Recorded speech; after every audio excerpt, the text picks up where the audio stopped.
nesse caminho que nós estamos seguindo, é que eu dei uma aula para vocês sobre o que é a psicanálise, né? O que é, para que serve. Né? E considerando que vocês não sabem nada de psicanálise, né? Ou quase nada, né? Sabem um pouco aquilo que é do senso comum, um pouco assim. Então a aula de hoje, ela prepara vocês com informações básicas, fundamentais, estrutura um pouco o que é a psicanálise, numa perspectiva onde vocês vão entender que ciência é essa, entender os seus fundamentos e até mesmo ter uma ideia do que é este método de tratamento. Alguma coisa que com essas informações básicas vocês poderiam até brincar de tentar tratar alguém desse ponto de vista. Okay? Então vamos lá passo a passo na construção do que é a psicanálise.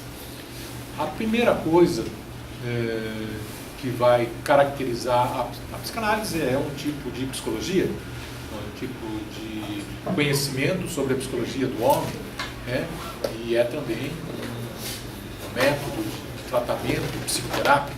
Né?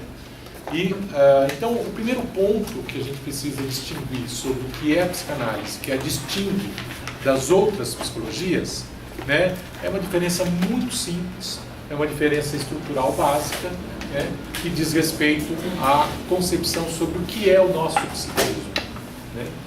E dizendo de uma maneira bem direta para vocês, né, vocês vão encontrar na psicanálise, ou na psicologia de um modo geral, né, duas grandes perspectivas, talvez três grandes perspectivas.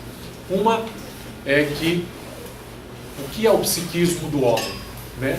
É a sua consciência, né? É a sua mente, aquilo que está, aquilo que aparece quando eu digo para você qual é o seu nome, qual é a cor da sua camisa, como é que você está se sentindo, o que é que você tem saudade, e você fala essas diversas coisas que vêm à sua consciência, que vêm à sua mente. Assim. E a psicologia, então, num certo sentido, numa das suas perspectivas, tem a concepção de que o psiquismo é igual à consciência. E o que não está na consciência é corpo. Então, o que nós teríamos é corpo e consciência. Seriam esses dois elementos constituintes da psicologia, e muitas psicologias foram criadas e desenvolvidas dentro dessa perspectiva. Tanto que alguns tratamentos psicoterápicos vão chamar você à sua consciência, o que é que você quer mesmo, como é que você se enxerga, o que é que você acha, será que você não está pesando demais alguma coisa, olhe bem para a realidade, veja bem, digamos, todas essas perguntas são perguntas dirigidas à sua consciência, o que é que você quer mesmo, então, uma coisa nesse sentido. Uma outra perspectiva da psicologia, que é a perspectiva comportamentalista, que, estrito sensu, vai dizer: eu não sei o que é o psiquismo. Eu não tenho como saber, porque eu não tenho como ter acesso ao psiquismo. Você pode falar isso, aquilo, mas o psiquismo é como uma caixa preta, que eu não sei o que tem dentro. O que eu posso ver, na verdade, são os comportamentos das pessoas. E o que interessa da psicologia não é o psiquismo, é o seu comportamento. E aí que surge a chamada psicologia behaviorista, onde você tem um indivíduo, que é como uma caixa preta, você tem estímulos e respostas. Eu chego na sala de aula, quem gosta de mim sorri. Eu chego na sala de aula, quem não gosta de mim torce o nariz, acha ruim. Então, estímulos e respostas. O que acontece aqui dentro seria alguma coisa muito difícil de ser concebida ou de ser entendida, e os comportamentalistas, digamos, no seu sentido estrito, radical, vão dizer: não importa o que acontece aqui dentro. Se eu conseguir estabelecer a relação entre input e output, está resolvido o problema. Okay? Então, o pensamento, essa seria uma segunda vertente da psicologia. Então, primeira vertente, a consciência, ou a cognição, se vocês quiserem. A segunda vertente, o comportamento. Isso seria, digamos, o objeto da psicologia. E há uma terceira corrente, da psicologia que vai dizer, não, existe uma outra coisa, que é uma outra coisa que nós não podemos identificar ou considerar que o psiquismo é só a nossa consciência. Existe dentro de nós alguma outra coisa parecida com a consciência, num certo sentido, que nos determina também, que não está dada à nossa consciência, mas que funciona de uma maneira parecida. Eu chego para você e falo, vá até a porta, e fecha a porta e volta. A sua consciência vai lá e faz tudo isso, ok? Mas existem certas determinações, né, que acontecem com você, certas coisas que não estão na sua consciência e mesmo assim são psíquicas, né? Então, exemplo, por que é que você se apaixona por fulano ou ciclano, né? Quando você troca uma palavra por outra, e etc. A ideia básica é então que existe todo um campo da psicologia que vai considerar que o psiquismo é muito mais inconsciente do que consciente, né? E Freud é um desses defensores, um desses caras que acredita que a maneira melhor de tentar entender o que acontece com o psiquismo do ser humano é considerar que nós temos determinações inconscientes que fazem parte do nosso psiquismo, né? E isso é o que configura os nossos desejos, os nossos sofrimentos, as nossas memórias, né? Até mesmo colocar a mão aqui assim, coçar a orelha, né? Tem alguma coisa que diz, por que eu fiz isso e não com a outra mão? Aí existiria toda uma série de determinações internas que fariam com que você sentisse isso ou aquilo, agisse assim ou assado e etc. Okay? Então, o primeiro elemento que caracteriza a psicanálise é aquela psicologia que considera como seu objeto, ou considera que a vida humana, ou que a vida psíquica, ou que a vida da alma, ela é determinada por processos inconscientes. Os desejos, as paixões, os sonhos, os sentimentos de bem-estar, os sentimentos de mal-estar, as doenças e etc. Ok? Essa é a primeira perspectiva. Então, Freud vai dizer claramente o que diferencia, a primeira coisa que diferencia a psicanálise das outras psicologias é a sua concepção de que na nossa vida somos determinados muito mais por processos inconscientes do que por processos conscientes. Está claro aqui? Né? Nenhum problema esse primeiro ponto de partida.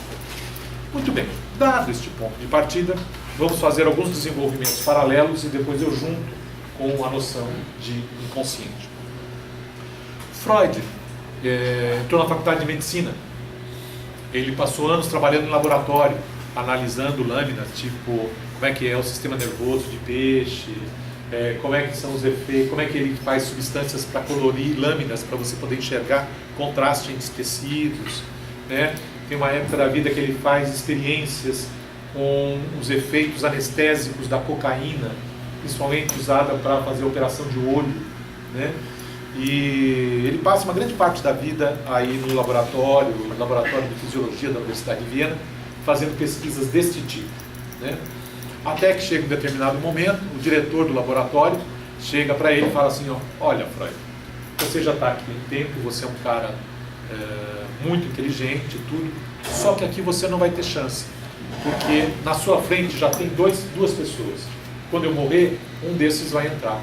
Então a sua possibilidade de ter um emprego aqui, de ter um lugar aqui no laboratório, é quase nula, tá ok? Além disso, a tua noiva já está te esperando lá há 4 anos, cara, certo? Meu filho, vamos trabalhar, não é mais aqui. Nesse momento, 1882, Freud abandona o laboratório de fisiologia da Universidade de Viena e vai para o Hospital Geral da Universidade de Viena, que é como um HC, aqui um hospital grande, assim, né? Que tem de tudo. E lá dentro tem o campo da neurologia, hoje nós chamaríamos psiquiatria.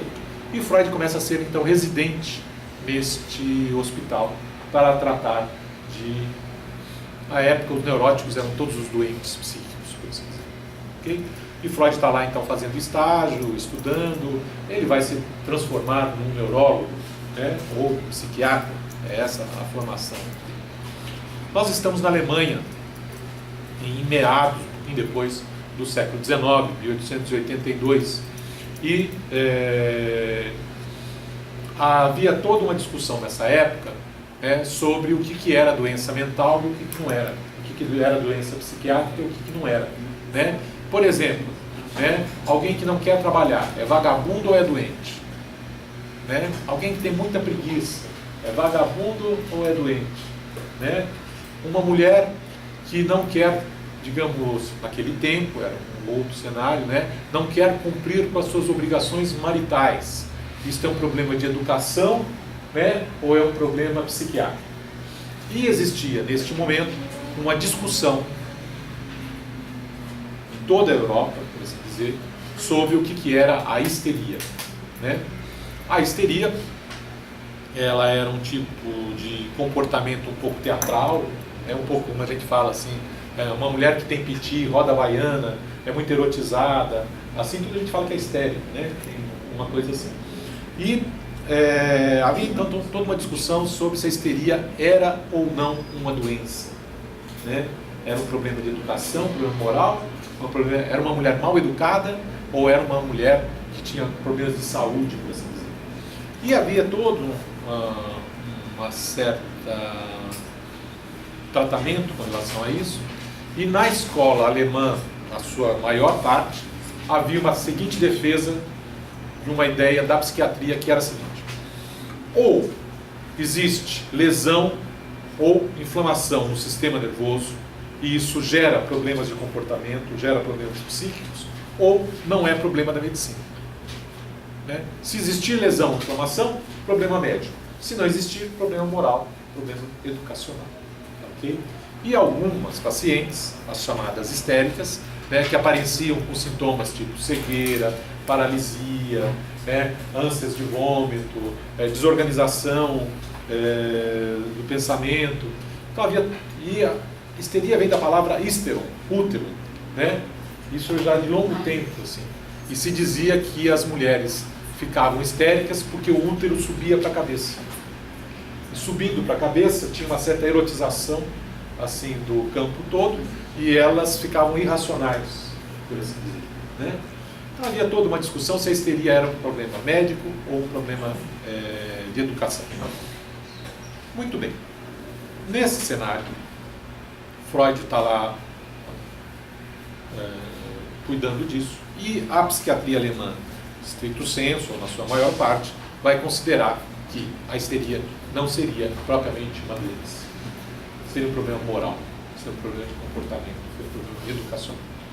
No entanto, ali pertinho, em Paris, existia um grande médico chamado Martin Charcot, que era chamado o Napoleão da psiquiatria.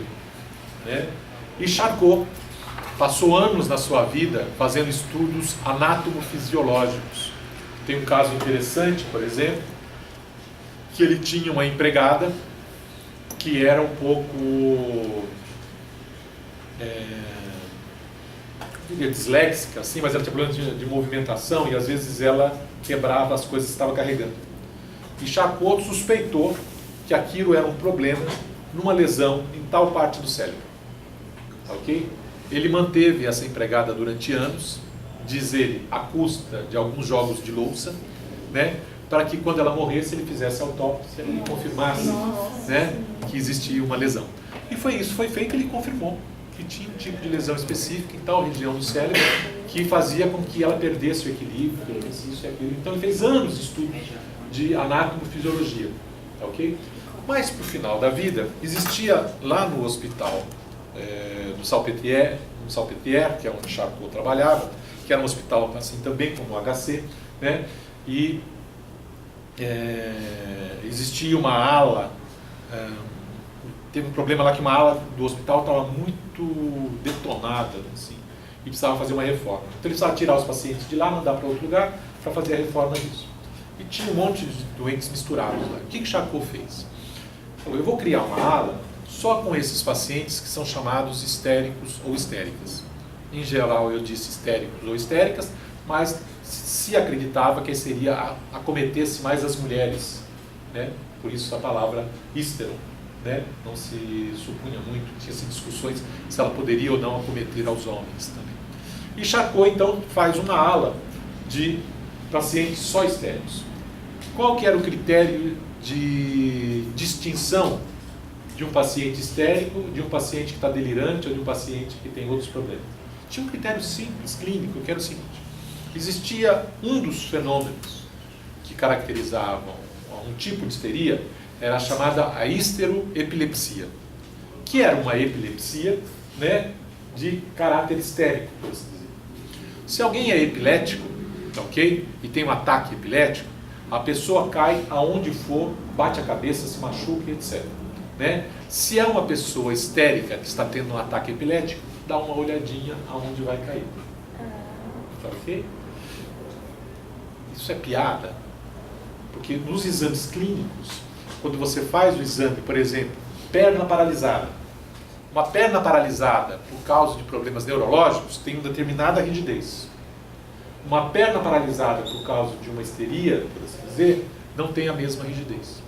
Então existia uma série de exames clínicos que diziam se aquilo era uma paralisia orgânica verdadeira ou se aquilo era, digamos, um sintoma histérico, se vocês quiserem. Tá, ok? E ele acaba constituindo uma ala de pacientes histéricos ou de mulheres histéricas. Tá claro aqui? Muito bem. Charcot olha para o prontuário desses pacientes e diz: a histeria é uma doença, ela não é um problema moral. E eu vou mostrar para vocês como que essa doença nasce e como que essa doença funciona. Okay? Charcot era um gênio da psiquiatria. E Charcot, então, ele pega o prontuário desses pacientes,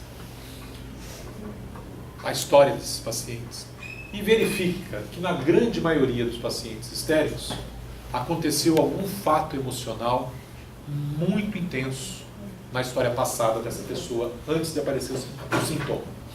Caiu um raio na cabana do cara, né? Ele estava num barco junto com o irmão cai, se afoga e ele não consegue salvar o irmão, né? Tem, enfim, uma série de elementos que são elementos. Está andando de trem, o trem descarrilha, tem um acidente desse tipo. Então ele verifica que na história desses pacientes sempre tem, ou na maioria das vezes, tem um acontecimento de natureza emocional muito forte. Okay? Um trauma emocional, se vocês quiserem. Charcot é um cara formado num tipo de pensamento que a gente pode caracterizar como sendo o tipo de pensar um ponto de vista mecânico ou mecanicista. O que é isso? É que, eu vou dar um exemplo curtinho, só para vocês tentarem entender. Ele considera que o psiquismo do ser humano é como se fosse um robô, cheio de engrenagens, com diversas partes, engrenagens que ligam uma na outra. Tá ok? Né? E quando você recebe uma pancada emocional muito forte, tá ok? O que acontece? Ela quebra uma engrenagem, ela quebra uma ligação, ela quebra o psiquismo. E na hora que quebra o psiquismo, uma parte fica consciente e a outra parte sai da consciência, mas continua existindo enquanto dado psíquico. Né? É mais ou menos como se acontecesse um trauma psíquico muito forte, você recebesse uma pancada no ombro e o seu braço começa a funcionar independente de você. Tá ok? Começa a ter movimentos próprios, autônomos. Ok? Esses movimentos próprios, autônomos, que seriam então partes inconscientes do psiquismo, ele fala, isso é responsável pelo sintoma. Entenderam qual que é a ideia? Né? Trauma psíquico, a pessoa é atingida por aquele trauma, o psiquismo não suporta aquela situação e quebra. E ao quebrar, uma parte fica consciente e a outra parte fica inconsciente. E essa parte inconsciente gera os sintomas, ou os comportamentos, por assim dizer. Charcot, que era um homem extremamente culto, inteligente, conhecia os diversos nossos estudos e o desenvolvimento daquilo que se chama hoje, se chamava na época também, chamado a hipnose, os processos de hipnotizar alguém. E ele teve a ideia, falou assim, aqui tem uma coisa interessante com relação à hipnose. Vou utilizar a hipnose para mostrar para vocês como é que ideias inconscientes podem ficar dentro de uma pessoa e gerar comportamento. Ok? Aí o que ele faz? Pego você e vou te hipnotizar. Bom, então olhe para mim, você vai dormir, etc, etc. Né? Te hipnotizei. Na hora que eu te hipnotizei, todo o seu psiquismo dormiu, menos a parte em contato comigo. Tá ok? E eu digo para você, olha, quando eu te acordar, você não vai lembrar de nada do que eu disse, tá ok? Mas dali 15 minutos, tá, que você está aqui assistindo a aula comigo, né, você vai levantar, vai até a porta, abre e fecha 3 vezes, volta e senta na cadeira com só um pé em cima da cadeira, tá? E o outro pé fica calçado com tênis, tá bom? Por que esse conjunto de coisas assim? Porque se você fizer tudo isso, certo, nessa sequência desse jeito, é porque a minha ideia ficou lá, não é por acaso, certo? Te hipnotizo, faço tudo isso, e agora fala, você vai acordar agora. Você acorda, você não se lembra de nada, tá ok? Isso é fato descrito na literatura. Charcot fazia essas coisas, as pessoas que fazem hipnose fazem isso, ok? Então não estou inventando, não é especulação isso. Ok, dali 15 minutos você foi até lá, fez tudo isso, voltou, fez tudo que eu falei. O que significa? Que na sua consciência tem algumas ideias, mas ficou dentro de você a sugestão hipnótica do médico ou do hipnotizador que colocou dentro de você determinadas ideias que ficaram lá contando o tempo e fizeram essas ações, ok? Logo, o psiquismo não é só consciência, certo? Tem que ter ideias inconscientes dentro do psiquismo, senão isso tudo não aconteceria. Quando Freud vê isso, ele fica fascinado, ele fala, o cara tem razão. Olha, existem ideias inconscientes, a sugestão hipnótica, por exemplo, que faz a pessoa se complementar assim, assim, assado. Continuando, aí Charcot faz essa junção genial. Quando você está hipnotizada, você não está nesse estado meio grog, meio em transe assim, tá ok? Se você leva uma pancada muito forte, um soco, uma coisa assim, você também não fica meio grog, suponha que o trauma emocional também te coloque nessa situação que é meio grog, meio em transe assim. Esse seria o estado hipnótico, concorda comigo? Quando eu estou te hipnotizando e sugiro alguma coisa para você, coloco uma ideia dentro de você, a ideia ou a sugestão hipnótica vem do hipnotizador, certo? No momento do trauma, esta ideia não vem do hipnotizador. Ou, da onde ela vem? Do próprio sujeito. É como se, no trauma, se criasse alguma coisa que é uma autossugestão hipnótica que cria determinadas ideias dentro do sujeito. Dá um exemplo, professor, para eu entender melhor. Vamos lá. Suponha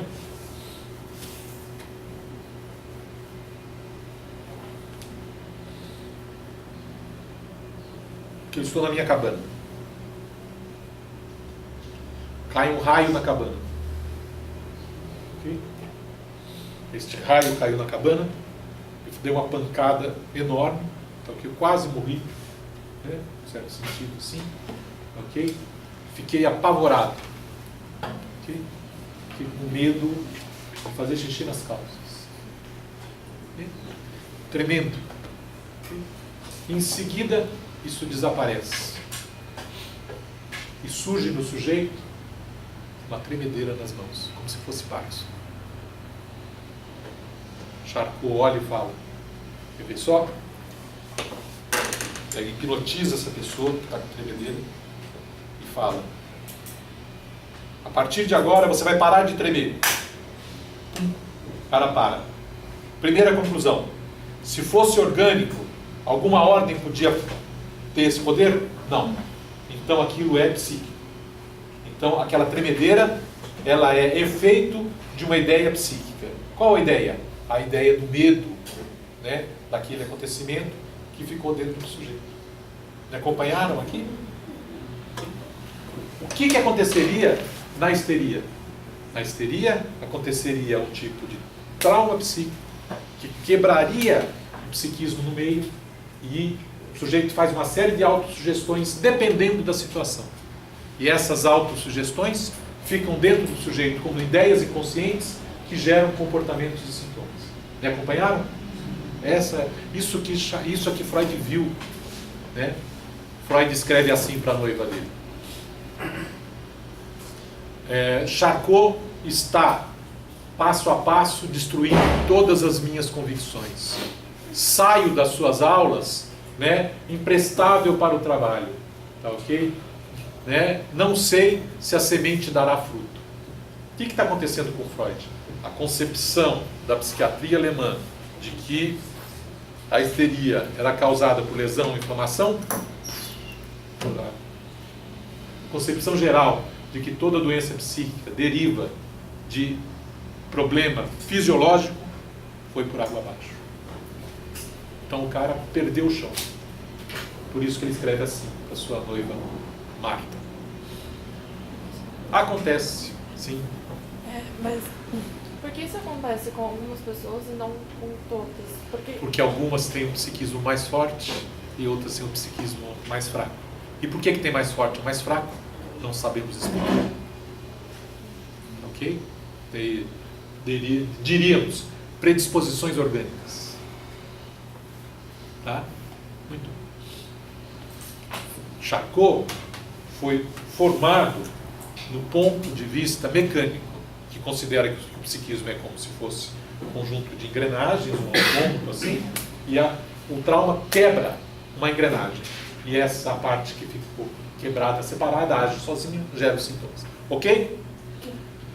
Só que Freud era formado num outro ponto de vista. Né? Num ponto de vista que se chama dinâmico.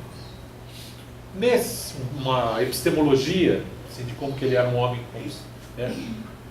Para explicar os movimentos que existiam na natureza, aquela pessoa que é formada do ponto de vista dinâmico faz o quê? Procura forças em conflito. Então procura forças em conflito, né? E dessas forças em conflito, a comunhão dessas forças em conflito geram este movimento ou aquele movimento. Um pouco como na física, Newton, aquele triângulozinho das forças que vocês aprenderam a fazer. Então, Freud olha para Charcot e fala, Charcot é um gênio, mas ele não é um bom teórico. Porque ele vai teorizar do ponto de vista mecânico, certo? Eu vou dar uma outra explicação para a histeria. Na verdade, se eu tentar explicar a histeria do ponto de vista dinâmico e não do ponto de vista mecânico, eu não vou considerar que o trauma causou uma quebra no psiquismo do indivíduo. Eu vou considerar que o trauma causou um conflito no indivíduo. Um conflito, uma oposição de forças dentro desse indivíduo. E esse conflito é um conflito que a pessoa não consegue resolver. Todo mundo conhece o ditado que os olhos não veem e o coração não sente. E aí o que ele faz? Para lidar com esse conflito, ele retira esse conflito da consciência e ele fica dentro do sujeito enquanto um conflito recalcado ou reprimido. Não destruído. Mas um conflito recalcado ou reprimido não destruído é como um fantasma que você expulsa pela porta e ele entra pela janela e ele retorna em termos de sintoma. Exemplo. Você tem uma irmã que você ama de paixão, uma irmã mais velha, que é a paixão da sua vida, assim, né? Então, você adora ela. E ela é casada com um cara puta super legal, assim, né? Cara, você fala, então vou querer um desses pra mim, né? Você recebe um telefonema, tragédia total, sua irmã sofreu um acidente, morreu. Imediatamente, a primeira coisa que você pensa não é a dor, né, da morte da sua irmã. A primeira coisa que você pensa é Oba, sobrou. Imediatamente você fala, eu não presto, como é que eu fui de pensar uma coisa dessa? Né? Como é que eu não valho nada, certo? Ou seja, a ideia de que você pode ficar com seu cunhado porque a sua irmã morreu é incompatível com o seu eu. Né? Isso causa um conflito enorme, um sofrimento enorme. Você fala, como é que eu pude desejar a morte da minha irmã? Né? Um conflito que não adianta você sair correndo, porque ele vai junto com você. A maneira de resolver esse conflito, nesse momento traumático, no calor das emoções, né, que você não consegue entender como é que essa ideia veio em primeiro lugar, e não a ideia do sofrimento com relação à sua irmã, né, é um mecanismo de defesa que é retirar isso da sua memória, retirar isso da sua consciência, tirar isso para ele. Na hora que você afasta esse conflito, você não destruiu esse conflito. Ele continua lá. Ok? Passa-se um tempo, você fica com as pernas paralisadas e não consegue andar. Como assim? Uma mulher com pernas paralisadas não vai atrás do cunhado. Entenderam a lógica? Né? É meio maluco, não é? Mas isso é caso clínico. Tá? Muito bem. Então, Freud percebe que, neste momento de conflito, ponto de vista dinâmico, o eu em contradição com ideias incompatíveis com este eu, né, ocorre alguma coisa que é a repressão, o recalque, retirada da consciência destes elementos conflituosos. E esses elementos voltam em termos de sintoma.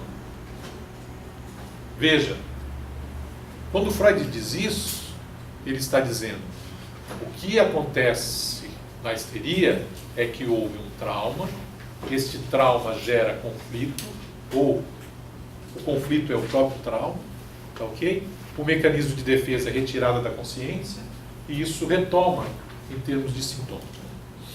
Ele vai melhorar isso dando a seguinte explicação, ou fazendo a seguinte analogia. Imaginem que você está numa casa, nesta casa tem fogo na lareira.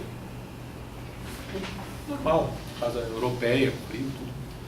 Aí, considerem por analogia que fogo na lareira é excitação. Tá? Todo tipo de excitação. Okay?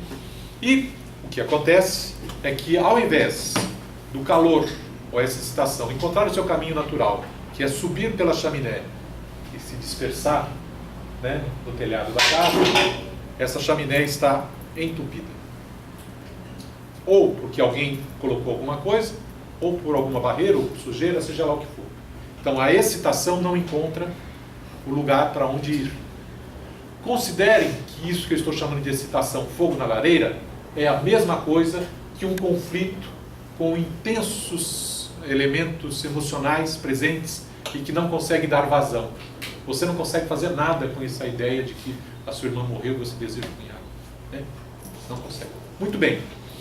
Como isso não é dado, não é dado um lugar para isso, não é dado um tipo de caminho natural, né, para essa história, isso é reprimido, sai da consciência, né, e a casa começa a ficar cheia de fumaça, né, e aí esta fumaça e este calor saem, ou pelo porão, ou por uma janela, ou por algum outro lugar. Me acompanharam aqui? Olha, Freud é um cara genial, né? Ainda que a gente já não concorde com muitas das coisas que ele fez hoje em dia. Ele diz, se essa excitação, esse conflito, que foi reprimido, na hora que volta pela janela do corpo, né, investe o corpo, coloca no corpo os sintomas, a pessoa tem sintomas histéricos. Uma perna paralisada, uma erotização excessiva do corpo, né, até uma cegueira. Né? Isso se chama histeria de conversão. Tá? O conflito é convertido para o corpo. Muito bem. Se este conflito, essa excitação, encontra o seu retorno, não pela porta do corpo, mas pela porta do pensamento, tá ok? Você se torna uma pessoa obsessiva. Tem um monte de rituais obsessivos, eu preciso fazer isso, isso e aquilo. Para dormir eu preciso abrir e fechar a porta 3 vezes. Tem rituais obsessivos de lavar a mão. Ou seja, é o pensamento que fica investido naqueles conteúdos todos, não diretamente, é quase como se fosse a energia fosse para lá, né? E você tentasse resolver o conflito por essas mágicas do pensamento. Mas, se a porta de retorno desse... Estão me acompanhando? Sim. Do retorno desse recalcado não for nem o corpo, nem o pensamento, mas for a realidade externa, você se torna uma pessoa fóbica. Você começa a ficar com medo do mundo. Medo do quê? Daquele conflito que te faz penar, que te faz sofrer como uma condenada, né? É preferível a morte do que aquele conflito. Ok? Quando Freud fez isso, gente, genial, ele criou uma teoria geral sobre as neuroses, com essa analogia, né? Essa teoria geral sobre as neuroses diz como é que gera o sintoma histérico, como é que gera o sintoma obsessivo, como é que gera o sintoma fóbico. Tá, ok? Aí as outras doenças, a esquizofrenia e a paranoia. Ele falou, olha, deve ser algo parecido, mas eu ainda não consegui entender direito como que é. Muito bem. Então, na hora que Freud fez esse tipo de explicação, né? Explicação sobre qual é a gênese de um sintoma histérico, vamos pegar esse caso, o seu caso fictício do amor e morte da sua irmã. Tá bom? Freud fala, saquei. Se está aí a gênese da doença, tá ok? Já sei como que trata. Vou fazer o seguinte, vamos voltar ao momento em que você sentiu isso e que a sua solução foi retirada da consciência. E vamos dar uma outra solução, né? Por exemplo, você gostar do teu cunhado não tem nada errado. O fato de você gostar do seu cunhado não significa que você quis a morte da sua irmã. Isso foi uma ilusão sua, uma falta de compreensão sua, né? E aí, ao invés de paralisar as pernas para não ir atrás do cunhado, você pode dar outras soluções para esse conflito. Tá, ok? Por exemplo, eu vou ter com meu cunhado uma relação de fraterna, certo? Não tem sentido eu estar com ele. Eu vou transformar esse amor erótico num amor fraterno, uma ternura, por assim dizer, né? E a vida segue assim. Ou outra solução. A irmã morreu, tem luto, meu cunhado está interessado em mim, eu estou interessado nele, não há ninguém está profanando a morte da minha irmã, ninguém quis isso, não há nada errado, né? E nós podemos nos encontrar amorosamente, né? É até alguma coisa que talvez a minha irmã gostaria, se ela tivesse podendo ver essa situação. E veja, eu troquei o sintoma perna paralisada por outras soluções. Ok? Qual que é o tratamento, então, que Freud tem que fazer? Tem que pegar a pessoa que tem aquelas ideias inconscientes, que ela não sabe por que está com a perna paralisada ou outro tipo de sintoma, e fazê-la voltar, procurar qual foi o trauma no passado. E chegando ao trauma no passado, né, procurar uma outra solução, que não aquela que a pessoa retirou da consciência e o sintoma apareceu. Acompanharam? Muito bem. Como é que faz isso? Inicialmente, qual foi o método do Freud? Ele hipnotizava a pessoa e falava, volte ao passado. O que aconteceu? Onde é que tem coisas importantes na sua história? O que aconteceu lá? Qual foi o momento em que isso começou? E vai voltando, vai hipnotizando. Freud utiliza a hipnose durante um longo tempo, né? E ele percebe o seguinte, às vezes ele chega numa coisa que parece um trauma, a pessoa acorda, o sintoma continua. Falou, opa, não fui fundo o suficiente. Deve ter um trauma anterior. Tá, ok? Às vezes ele não consegue chegar. Dúvidas, será que eu sou um bom hipnotizador? Eu acho que eu não sou um bom hipnotizador. Talvez eu precise de alguém que consiga hipnotizar melhor do que eu, para ir mais profundo, né? Dilemas que ele tem. Qual que era a ideia? Isso chamava método catártico. Via a hipnose, a pessoa retornava ao momento em que aconteceu aquele trauma e ela tinha uma certa descarga emocional e reorganizava, né? a partir do entendimento da situação, o que era aquele conflito. Tá? Então esse era o chamado método catártico, cujo instrumento para a volta ao passado se chamava hipnose. Acompanharam aqui? Aí Freud percebe o seguinte: os tratamentos eram difíceis, a pessoa não tinha um sintoma, tinha diversos sintomas, então aquilo às vezes estava associado a diversos traumas, né? E o tratamento ia pouco a pouco ganhando terreno, eliminando um sintoma, outro, seguindo assim. Freud percebeu uma coisa esquisita, que na relação com o paciente, se acontecia alguma coisa do paciente brigar com o médico, tudo aquilo que ele tinha ganho pela hipnose ia embora. Por quê? A hipnose não é a sugestão do médico, né? Se brigou com o médico, não aceito mais a sugestão. Então a hipnose se mostrou um instrumento ruim para esse processo de retornar ao trauma, né? Para refazer a história da pessoa. Ele não era um instrumento que dava bons resultados, ou ele dava resultados que eram instáveis. Okay? Daí, por uma série de outras condições, aí, que não vem ao caso explicar para vocês, vou contar só um milagre e não como é que ele aconteceu, Freud abandona a hipnose e ele tem que substituir, então, esse instrumento de fazer com que a pessoa volte ao seu passado, ou possa encontrar os seus traumas, por alguma outra coisa. Aí ele faz o seguinte: coloca a pessoa deitada lá no divã, meio dormindo, senta atrás e fala: associe livremente, diga tudo que lhe vier à cabeça. Por quê? Trauma desse tipo que eu estou falando não é uma coisa carregada de afeto? Uma coisa carregada de afeto dentro de você não é como um imã que vai atrair o seu pensamento? Então você vai chegar até aquilo. E quando você chegar àquelas coisas, com a minha ajuda, não sugestiva, isso e aquilo, lembre, mas você mesmo chegar àquilo, você chegará ao seu trauma.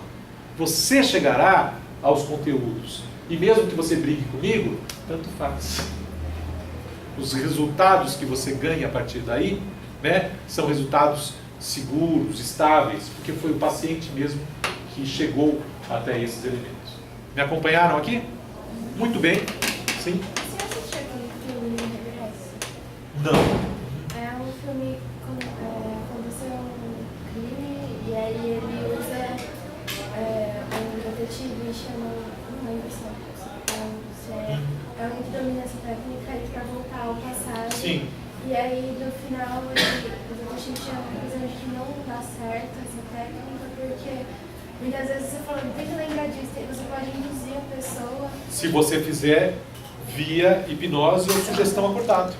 Você pode induzir a pessoa a lembrar de Isso, olha que interessante. Freud descobriu um jeito de que a própria pessoa refaz o seu passado. A própria pessoa chega no seu passado, né? Então, se você pegar se você pegar um papel e começar a escrever aleatoriamente um monte de palavras, tá ok? Escrita automática, tá? Como mediunidade. Fecha os olhos e vai escrevendo, escrevendo, escrevendo. Depois que você pega isso e junta, você vai ver que tem coisas que se repetem, coisas que se juntam. Qual que é a ideia do Freud? Dentro de nós, tudo está ligado. Não tem nada ao acaso. Ok? Se tudo está ligado, eu vou associando, eu vou chegar nesses momentos que são os momentos importantes. Momentos que atraem o meu pensamento. Momentos que têm valor afetivo para mim. Tá ok? Quando Freud fez isso, ele substituiu o método hipnótico por um outro, criou a psicanálise, enquanto método de tratamento psíquico. Professor, na sua análise, você acha que isso só acontece com a gente ou com animais e outros seres também pode ser? Em muitos casos, por exemplo, de maus tratos e tudo mais, uma certa incidência de Eu diria o de seguinte: pessoas. os acontecimentos da vida deixam marcas em todos os seres vivos. O meu cachorro, se ele apanhou quando ele era pequenininho, ele pode se constituir enquanto um cachorro medroso. Ok? Eu não sei se o meu cachorro tem ou não tem consciência, mas eu sei que aquelas marcas estão. Ok? Então, eu não teria, nesse momento, eu teria que fazer um certo desenvolvimento com você no campo da etologia, que é um dos campos da psicologia, sobre como é que macaco pensa, como é que vaca pensa, como é que o golfinho pensa, como é que a abelha pensa, se isso é pensamento como nós, se, por exemplo, se diz que nós temos possibilidade de construir conceitos e animais não têm, mais ou menos, né? Um coelho tem um conceito de cenoura, dá alguma coisa que não é cenoura para ele parecido com cenoura para ver se ele come, não come, né? Ele tem uma... Muito bem, então nós teríamos que entrar aí numa certa detalhamento do que seria o comportamento e o que nós poderíamos supor que seria o comportamento dos animais, né? Eu não diria que os animais pensam, eu tenho certeza. Como pensam, aí a gente teria que talvez fazer os desenvolvimentos dentro de um campo que é uma certa obscuridade. Agora, no ser humano, eu sei que existem pensamentos conscientes e inconscientes. Isso eu provo para você. Então aqui é facinho de provar. Quer ver um jeito facinho de provar? Tem uma coisa que se chama ato falho. Já ouviram falar disso? Não, é assim. Você precisa ir no dentista, tá ok? Você odeia ir no dentista, tá ok? Que é chato, que é ruim, que dói, não sei o que, não sei o que. E você vai no dentista e você começa a procurar a chave do carro. Na hora de ir pro dentista. E não encontra. Passa a hora do dentista, você já perdeu o dentista. Aí você fala a chave, tá no meu bolso. Por que será que você esqueceu de ir no dentista? Ou não achou a chave? Porque você não queria, porque era um desejo inconsciente. Então, atos falhos é isso, né? Algo que se sobrepõe à sua consciência e faz com que você diga não, ao invés de dizer sim, etc. Né? Freud tem um monte de exemplos sobre isso, né? Muito bem. Ora, nós chegamos aqui então agora a um ponto aonde Freud descobriu um método para voltar às ideias inconscientes que traumatizaram o sujeito, não é isso? Sim. Essas ideias são inconscientes, certo? Então ele descobriu um método para acessar o inconsciente. Putz, fantástico! Né? E descobriu mais ainda que ao acessar o inconsciente de alguém, por este método, né, tinha resultados terapêuticos. Por exemplo, eu chego até a história do trauma com relação à sua irmã, você reorganiza isso e não fica mais com a perna paralisada. Segue a vida. Então ele descobriu a psicanálise enquanto um método de pesquisa dos processos psíquicos inconscientes, que é ao mesmo tempo um método de tratamento. Okay? E este método de tratamento, agora vamos ver quais são as descobertas que ele fez. Está claro até aqui? Muito bem. Você chega, vamos supor que todos vocês tenham sintomas histéricos diferentes.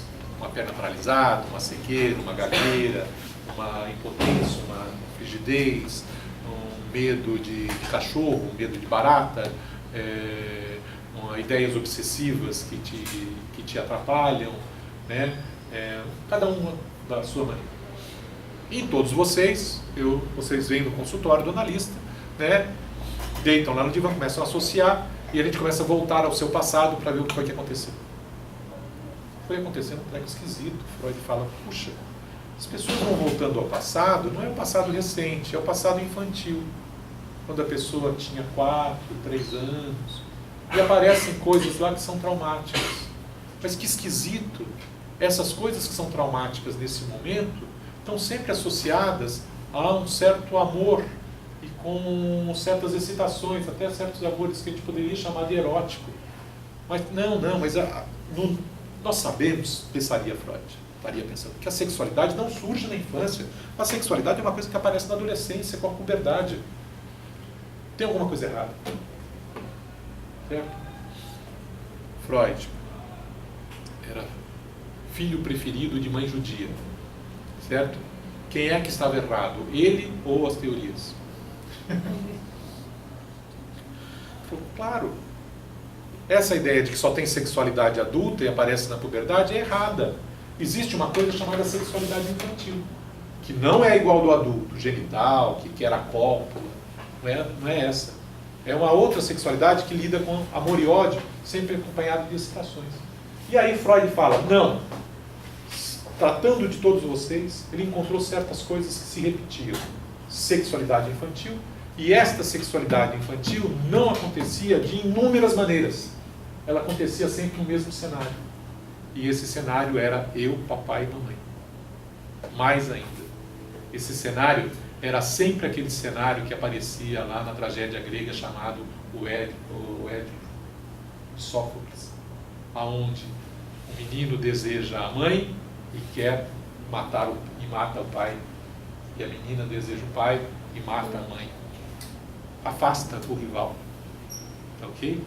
Num pensamento infantil, né? A criança quando fala, não, vai embora, quero ficar só com você, né? Papai, você, minha filha, né? Fala, papai, vamos passear, e a mamãe? A mamãe fica aí. Ela não vai? Não, ela não vai, só eu e você. Né? Isso é um tipo de... Freud, quando falou do complexo de Édipo, é um jeito muito grosseiro de falar sobre essa situação. Grosseiro o que é? Redutor, simplista. Porque o Édipo que a criança vive, que o Freud foi percebendo, não é só que o menino deseja a mãe e quer afastar o pai. Às vezes, a criança deseja, o menino deseja o pai e quer afastar a mãe. Né? É o Édipo na sua forma positiva e na sua forma negativa, que todos os seres humanos viveriam. Então, o que Freud descobriu para tratar desses neuróticos é que ele precisava voltar no passado. E esse passado era um passado infantil. E um passado infantil marcado pela sexualidade e pelo cenário de... E estava então, e o que é que era traumático? Era esse cenário. Não era um acidente de trem, alguma coisa assim. Então Freud descobriu que a gênese das neuroses acontecia por conflitos que envolviam essa situação. Tá ok? Muito bem. Qual que é o tratamento então? Fazer com que a própria pessoa, associando livremente, fale da sua história, reorganize os seus conflitos edípicos. Conflitos, processos de identificação, sou igual ao meu pai, sou diferente do meu pai, ser igual à minha mãe, nem pensar. Ser igual ao meu pai, nem pensar. Ser igual ao meu pai, puxa, meu pai é o máximo, quero ser que nem ele, e etc. Tem uma série de processos colocados aí. Então, a psicanálise surge com essas descobertas. Aí surge alguma coisa que é a concepção de sexualidade do ponto de vista da psicanálise, que não é a sexualidade genital adulta, né? Você veja, todo mundo que já ficou com criança pequena, a criança sobe em cima de você, coloca a mão nos seus peitos, coloca a mão no genital, sobe, para ela não tem problema nenhum. Ela não tem esses pruridos que vão aparecer depois com a adolescência e daí para frente, né? Mas que há uma excitação infantil é inegável. Okay? Então o que Freud descobriu foram esses elementos. Muito bem. Seguindo. Sim. Eu não entendi uma coisa porque, então, teoricamente, de acordo com Freud, todo mundo tem um pai e uma mãe presentes, passaria por um trauma na infância. Ou o pai, ou